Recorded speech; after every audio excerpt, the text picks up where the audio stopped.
பெண்களோட ஸ்டேஜஸ் வந்து நிறைய இருக்கு. அதுல ஒரு முக்கியமான பகுதி தான் இந்த மெனோபாஸ். நிறைய பெண்களுக்கு வந்துட்டு மெனோபாஸ் பத்தி ஒண்ணுமே தெரியாது.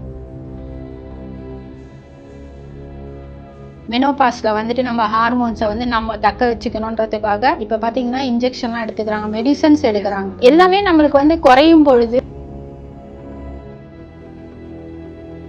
எப்படி ஒரு பெண் வந்து பருவம் அடையிறா இல்லையா, ஏஜ் அட்டன் பண்றான், அந்த மாதிரி தான் இது. ஆனா இதை நம்ம தடுத்து நிறுத்தணும்னு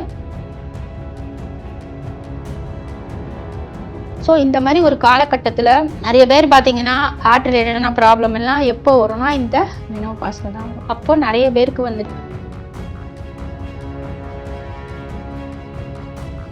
ஜென்ஸுக்கும் இந்த மாதிரி அவங்களோட ஹார்மோன்ஸ் குறையிற ஒரு ஸ்டேஜ் வரும். இப்போ இந்த மாதிரி நிறைய கஷ்டங்களை அவங்களும் ஃபேஸ் பண்ணுவாங்க. ஆனால் நிறைய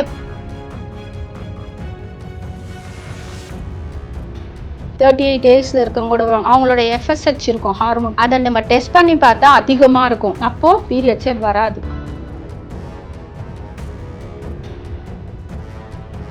ஹீமோகுளோபின் கூட குறையும் மெனோபாஸ் அப்போ செக் பண்ணி பார்த்தீங்கன்னா. ஸோ அப்போ இதனால வந்து எல்லாருக்கும் முடி கொட்டுறதுக்கு வாய்ப்புகள் அதிகம். அப்போ என்ன பண்ணுவாங்கன்னா,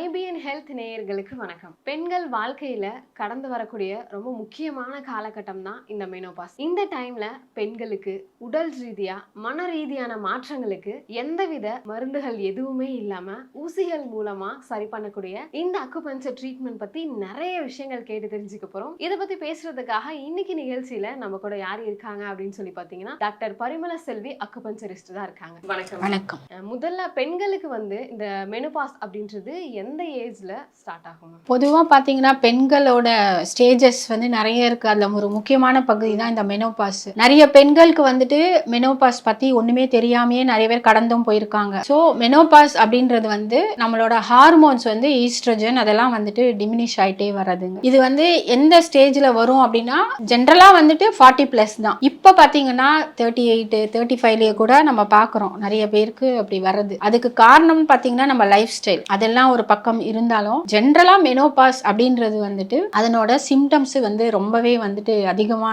பெண்களை தாக்கிட்டு இருக்கு. நம்மளோட அம்மா எல்லாம் பாத்தீங்கன்னா அவங்களுக்கு வந்துட்டு ஒரு 48 49 இந்த ஏஜ், அந்த டைம்ல தான் வந்து அவங்களுக்கு மெனோபாஸ் அதான் நிக்கிற ஸ்டேஜ்னு வச்சுக்கோங்க. அப்போ அவங்க வந்துட்டு அவங்க ஆரோக்கியம்னு பாத்தீங்கன்னா ஜென்ரலாவே அம்மா எல்லாம்னா அவங்க வந்து ஒரு கரெக்ட் டைமுக்கெல்லாம் கூட சாப்பிட மாட்டாங்க. பசங்களெல்லாம் அமுச்சு வச்சுட்டு அப்புறமா சாப்பிடுவாங்க, இல்ல சாப்பிடாம போவாங்க, இப்படியே காலத்தை ஓட்டுவாங்க. அப்போ அவங்களுக்கு வந்துட்டு எனர்ஜி இருக்காது. அப்போ நிறைய பேர் சஃபர் ஆறது, அந்த மாதிரி ஒரு அம்மாக்கள் நிறைய சஃபர் ஆவாங்க. இதை வந்து ஒரு கணவன் ஆகட்டும் இல்லாட்டி பசங்களாகட்டும் புரிஞ்சுக்கணும். ஆனா அந்த மாதிரி புரிதல் கண்டிப்பா கிடையாதுன்னு தான் சொல்லுவேன். அம்மாவும் வாய் திறந்து சொல்ல மாட்டாங்க எனக்கு இந்த பிரச்சனை இருக்கு என்னால முடியலன்னே சொல்ல மாட்டாங்க. முடியாட்டியும் செய்யறவங்க தான் அம்மா. இப்ப இருக்கிற ஒரு ஸ்டேஜ்ல நிறைய பேர் வந்துட்டு அவேர்னஸ் நிறைய இருக்குன்னு தான் நான் சொல்லுவேன். நிறைய பேர் வந்துட்டு மெனோபாஸ்ல வந்துட்டு நம்ம ஹார்மோன்ஸை வந்து நம்ம தக்க வச்சுக்கணுன்றதுக்காக இப்ப பாத்தீங்கன்னா இன்ஜெக்ஷன்லாம் எடுத்துக்கிறாங்க, மெடிசன்ஸ் எடுக்கிறாங்க. எல்லாமே நம்மளுக்கு வந்து குறையும் பொழுது அவங்களோட முகத்துல அழகு கூட குறையறதுக்கு வாய்ப்பு இருக்கு. அந்த மாதிரி நிறைய விஷயங்கள். கண்ணை சுத்தி பாத்தீங்கன்னா கருவளையமும் வரும், அதுவும் ஹார்மோன்ஸ் தான். அதுக்கப்புறம் வந்து ஒரு புள்ளி புள்ளியா மங்குன்னு சொல்லுவாங்க எல்லாரும் இங்க, அந்த மாதிரி சைட்ல வரும். சோ அந்த மாதிரியும் கூட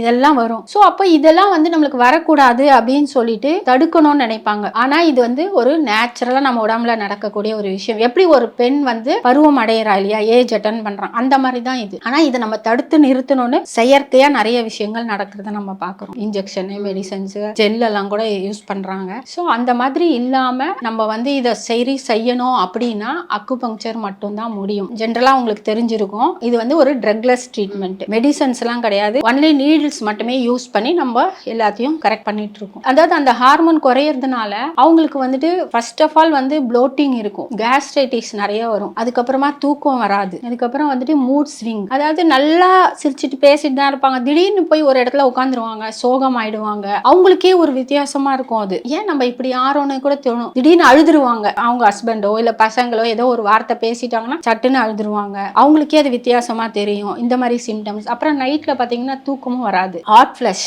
அப்படின்றது வந்து உடம்பு வந்துட்டு அப்படியே ஒரு சூடாயிட்டு கொஞ்ச நேரம் அப்படியே சில்லுன்னு வேர்த்து கொட்டினா எப்படி இருக்கும் அந்த மாதிரி டக்குன்னு சில்லுன்னு ஆயிடும். கொஞ்சம் கஷ்டமான ஒரு விஷயம் தான் அது ஒரு பெண்களுக்கு, அதுவும் ஏற்படும். ஸோ இதெல்லாம் இதெல்லாம் வந்து ஒரு நார்மலான விஷயம் நினைச்சு சில பேர் விட்டுடுவாங்க. ஆனா அது நார்மல் கிடையாது. இதை வந்து நிறைய பேருக்கு அந்த டைம்ல ஓவர் ப்ளீட் ஆகும். ஓவர் ப்ளீட் ஆயிட்டு பயந்துருவாங்க. ஆனா ஸோ இந்த மாதிரி ஒரு ஸ்டேஜ்ல அவங்க கண்டிப்பா அக்குபங்சர் ட்ரீட்மெண்ட் எடுக்கணும் அப்படின்றது தான் நான் வந்து சஜஸ்ட் பண்ணுவேன். இப்போ ஃபுட்டும் எடுக்கணும். அப்போ விட்டமின் டி கூட பாத்தீங்கன்னா ரெடியூஸ் ஆயிருக்கும், B12 ரெடியூஸ் ஆயிருக்கும் செக் பண்ணி பார்த்தா. ஸோ இதெல்லாம் வந்து இந்த மெனோபாஸ் ஸ்டேஜ் அப்படின்னு தெரியும் போது அவங்க வந்துட்டு எல்லாத்தையுமே செக் பண்ணிட்டு எதெல்லாம் டெஃபிஷியன்சி இருக்கோ அதுக்கெல்லாம் வந்துட்டு ஒரு சப்ளிமெண்ட் கூட எடுக்கலாம். இல்லாட்டி ஃபுட்லயே இருக்கு நல்ல ஃபுட்டு. நம்ம பார்த்து ஃபுட் எடுத்தாலுமே கூட கால்சியம் கண்டிப்பா எடுக்கணும். ஏன்னா போன் டென்ஸ் ரொம்ப குறைவா இருக்கும், எனர்ஜி போனுக்கு போகுது கால்சியம். அப்போ அவங்களுக்கு கை கால் வலி, முட்டி வலி நிறைய பேருக்கு இருக்கும், பேக் பெயின் வரும், ஸோ நெக் பெயின் வரும். அவங்க என்னென்ன ஒர்க் பண்றாங்களோ அதை பேஸ் பண்ணி தான். இப்போ ஒரு அம்மா இருக்காங்கன்னா எல்லாருமே சமைப்பாங்க, சில பேர் நிறையவே சமைச்சிட்டே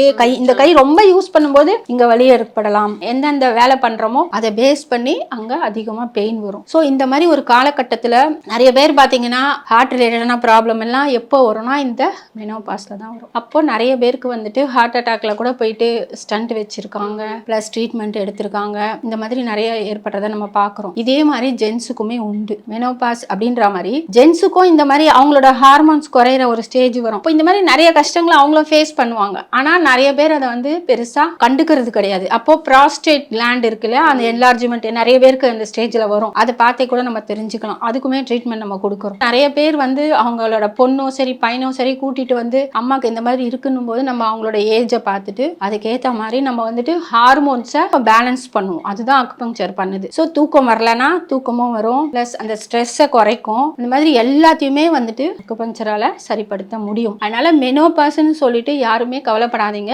38 டேஸ்ல இருக்கவங்க கூட வரும், அவங்களோட FSH இருக்கும் ஹார்மோன், அதை நம்ம டெஸ்ட் பண்ணி பார்த்தா அதிகமா இருக்கும். அப்போ பீரியட்ஸே வராது. அவங்க என்ன பண்றாங்க, இது வந்து மெனோபாஸ் அவ்வளவுதான், இந்த பொண்ணால குழந்தை கூட பெத்துக்க முடியாதுன்னு ஒரு டிக்ளரேஷன் இருக்கு அலோபதி சிஸ்டம். நம்ம அதை தப்புன்னு சொல்ல முடியாது, அவங்க சிஸ்டத்துல அது கரெக்ட்னு போது கரெக்ட். ஆனா அதையும் தாண்டி ஆல்டர்னேட்டிவ் மெடிசன் அக்குபங்சர்ல வரும்பொழுது அந்த FSH நம்ம ரெடியூஸ் பண்ண முடியும். அதை ரெடியூஸ் பண்ணி அந்த பொண்ணுக்கு வந்து பீரியட்ஸ் வர வச்சு அது குழந்தையும் பெத்துக்க வைக்க அக்குபங்சரால் முடியும். இது 100% சாத்தியம். அதனால மெனோபாஸ்ன்னு சொல்லிட்டு யாரும் கவலைப்படாதீங்க. எந்த பிரச்சனை இருந்தாலும் கண்டிப்பா அக்குபங்சரிஸ்ட் கிட்ட போங்க. மருந்தே இல்லாம சைடு எஃபெக்டே இல்லாம சரிப்படுத்திக்கலாம். ஃபுட்ஸ் பத்தி சொல்லிட்டு இருந்தீங்க இல்லையா, இங்கிலீஷ் மெடிசன் எடுத்துக்கிறதா இருந்தாலும் சரி, இல்லை இந்த சித்தா எடுத்துக்கிறதா இருந்தாலும் சரி, அதுக்கான ட்ரீட்மெண்ட்ஸ்க்கு ஏற்ற மாதிரி வந்து இப்போ ஃபுட்ஸ் வந்து ஃபாலோ பண்ணோம் அப்படின்ற ஒரு ரூல்ஸ் இருக்கு இல்லையா. ட்ரீட்மெண்ட் எடுத்துக்கிறேன் அப்படின்னா அதுக்குமே வந்து இந்த ஃபுட் ஹேபிட்ஸ்லாம் ஃபாலோ பண்ணணும் அப்படின்ற மாதிரி ஏதாவது இருக்கா, இல்லை எப்படி மேம்? நீங்க அலோபதி மெடிசன் எடுத்துக்கிட்டே அக்குபங்சர் எடுத்துக்கோங்கன்னு தான் நான் சொல்றேன். சைடு எஃபெக்டே வராது. இது சப்போர்ட் தான் பண்ணும். ஆக்சுவலி அக்குபங்சர் எந்த விதமான ஒரு ட்ரீட்மெண்ட் மெத்தடோட அக்குபங்சர் கண்டிப்பா சப்போர்ட் பண்ணுது. நம்ம உடம்புக்குன்னு செட் ஆகிற ஒரு ஃபுட் இருக்கு. இப்போ ஒரு மாம்பழம் இருக்குன்னு வச்சுக்கோங்களேன். மாம்பழம் ஜென்ரலா நல்ல ஃபுட்டு. இப்போ எனக்கு மாம்பழம் ஒத்துக்கிறதுக்கும் உங்களுக்கு ஒத்துக்கிறதுக்கும் வித்தியாசம் இருக்கு. அது வந்து உங்களுக்கு சாப்பிட்டா ஒன்றும் பண்ணாது, எனக்கு சாப்பிட்டா அது வந்துட்டு லூஸ் மோஷன் வரும், கேஸ்ட்ரைட்டிஸ் வரும். என்னை பொறுத்த வரைக்கும் இது என்னோட கருத்து நான் சொல்றது. இப்போ நான் எல்லார்கிட்டையும் பேஷண்ட் கிட்ட அப்படிதான் சொல்லுவேன். இப்போ வந்து ஒரு வாழைப்பழம் செவ்வாழை இருக்குல்ல, அது ரொம்ப நல்லது. செவ்வாழை எடுத்துட்டு சில பேருக்கு ஒத்துக்காது, அப்படியே நெஞ்சு கறிக்கும், எரிச்சல் வரும், அந்த மாதிரி. ஸோ ஆனால் அது ரொம்ப நல்ல ஃபுட்டு. ஃபெர்டிலிட்டிக்கு செவ்வாழை ரொம்ப யூஸ் பண்றோம் நம்ம. உங்க உடம்புக்கு எது ஒத்துக்காதுன்னு தெரியுதோ, அலர்ஜின்னு தெரியுதோ, கண்டிப்பா அதை அவாய்ட் பண்றது ரொம்ப நல்லது. அது வந்து சீக்கிரமா நம்ம ட்ரீட்மெண்ட்டுக்கும் வந்து ஹெல்ப் பண்ணி நம்ம சீக்கிரமா ரெக்கவர் ஆகிறதுக்கும் அது ஒரு பிளஸ் தான். அதே மாதிரி வந்து இப்போ மெனோபாஸ் டைம்ல பெண்களுக்கு வந்து அதிகம் ஹேர் ஃபால் ஆகும் அப்படின்ற ஒரு விஷயம் வந்து நிறைய பேர்கிட்ட நான் கேட்டிருக்கேன். ஸோ இந்த ஹேர் ஃபாலை கண்ட்ரோல் பண்றதுக்கு அக்குபங்சர்ல ஏதாவது ட்ரீட்மெண்ட்ஸ் இருக்கா மேம்? 100% இருக்கு. இப்போ ஹேர் ஃபால் அப்படின்னு ஒன்று, இப்போ நான் சொன்ன மாதிரி எல்லாமே அவங்களுக்கு வந்து குறைஞ்சிக்கிட்டே வரும்னு சொன்னேன். புரோட்டீன் ரொம்ப தேவை, அயன் தேவை, ஜிங்க் தேவை நம்ம முடி வளர்றதுக்கு. ஹீமோகுளோபின் கூட குறையும் மெனோபாஸ் அப்போ செக் பண்ணி பார்த்தீங்கன்னா. ஸோ அப்போ இதனால வந்து எல்லாருக்கும் முடி கொட்டுறதுக்கு வாய்ப்புகள் அதிகம். அப்போ என்ன பண்ணுவாங்கன்னா நல்ல ரிச் புரோட்டீன் ஃபுட் எடுக்க சொல்லுவோம். அப்படியும் எனக்கு முடி கொட்டுது அப்படின்னு நீங்க சொன்னீங்கன்னா அதுக்கு காரணம் பார்த்தீங்கன்னா யூரினரி பிளாடரும் கிட்னியும் தான். பிகாஸ் நம்ம தலை முடியை வந்து யார் கவர்ன் பண்றான்னா கிட்னி தான். கிட்னி எனர்ஜி யாருக்கெல்லாம் நல்லா இருக்கோ அவங்களுக்கு வந்துட்டு கண்டிப்பா முடி நல்லா இருக்கும். இப்போ நிறைய பேர் பார்த்தீங்கன்னா அவங்களோட அம்மாக்கு வந்து முடியே இருக்காது, ஆனா அந்த குழந்தைக்கு பார்த்தீங்கன்னா அவ்வளோ நீட்டா இருக்கும். எப்படி அவங்க அப்பாக்கும் இல்லை அம்மாக்கும் இல்லை, இது வந்து கிட்னி தான் காரணம். அப்போ பாருங்க, கிட்னின்றது வந்துட்டு பேரண்ட்ஸ் கிட்ட இருந்து வரக்கூடிய கிட்னி எசன்ஸ் தான் வந்து நம்மளோட ஃபுல் ஸ்ட்ரக்சரையுமே கவர்ன் பண்ணிட்டு இருக்கு. அப்போ அந்த குழந்தையோட அப்பாக்கு இல்லைனாலும் அவங்களோட அப்பாக்கு இருந்திருக்கும், அவங்களோட அப்பாக்கு அம்மாக்கு இருந்திருக்கும். ஸோ அந்த ஜீன் தான் வருது. அது எது வழியா வருதுன்னா கிட்னி வழியா தான் வரும். ஸோ அதுல இருந்தே நம்ம தெரிஞ்சுக்கலாம் கிட்னி தான் வந்துட்டு தலைமுடியெல்லாம் பண்றது. சரி, எனக்கு இந்த மாதிரி முடி கொட்டுது அப்படின்னா கண்டிப்பா ஒரு maximum 3 days, second day itself stop ஆயிடும் ஹேர் ஃபால். அதுக்கப்புறம் growth பண்றதுக்கு வர்றதுக்கு கொஞ்ச நாள் எடுக்கும். ஒரு 10-15 சிட்டிங்ஸ் வந்தீங்கன்னா முடி வளரவும் செய்யலாம். இது சாத்தியம் தான் கண்டிப்பா.